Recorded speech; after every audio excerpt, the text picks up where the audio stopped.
देश के उपराष्ट्रपति चुनाव को लेकर अपनी प्रतिक्रिया देते हुए शिंदे गुट नेता ज्योति वाघमारे ने ठाकरे गुट के साथ संजय राउत पर भी हमला बोला। मुंबई में बोलते हुए उन्होंने दूसरों को एसआईटी स्थापना करने की सलाह देने वाले संजय राउत को अपनी पार्टी में एनआयटी निष्ठावान जांच दल बनाने की सलाह दी। उपराष्ट्रपती पदाच्या निवडणुकीच्या निकालानंतर उबाठा आणि संजय राउत यांना मला एकच प्रश्न विचारायचा आहे की कसं काय राउत, बरं आहे का? आणि तुमचे खासदार फुटले म्हणून ऐकलं ते खरं आहे का? आतापर्यंत कुठल्याही निवडणुकीमध्ये विजय मिळाला की मग विरोधक त्याचं खापर हे ईव्हीएम वरती फोडायचे आणि बॅलेट पेपरवरती निवडणुका घ्या असं आम्हाला आव्हान द्यायचे।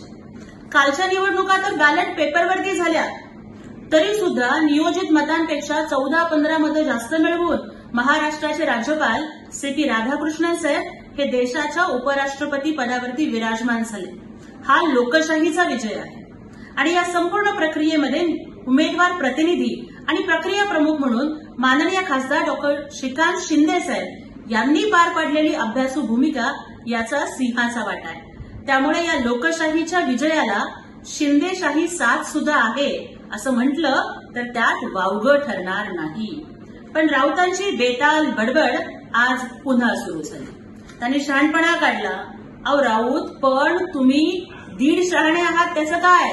आणि मराठीत म्हण आहे अतिशहाणा त्याचा बैल रिकामा। आणि तुम्ही तर तुमच्या बेताल बडबडीमुळे पूर्ण पक्ष रिकामा करून टाकलात तरी सुद्धा थांबत नाहीत, तर तुमचं काय करायचं?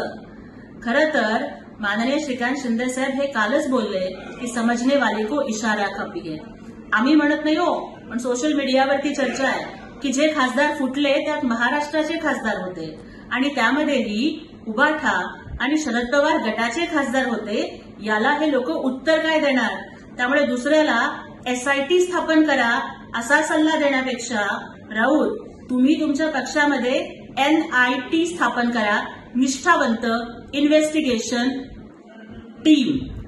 म्हणजे तुमच्या पक्षात आता कोण निष्ठावंत उरलंय ह्याचा तुम्ही शोध घेण्याची गरज आहे। थोड्या दिवसांनी उद्धव ठाकरे, रश्मी ठाकरे, आदित्य ठाकरे आणि तुम्ही एवढेच लोक उभाठात उरणार आहात, कारण माझं कुटुंब माझी जबाबदारी करत राहिलं की एवढंच राहील। राहता राहिला गोष्ट शहाणपणाचा।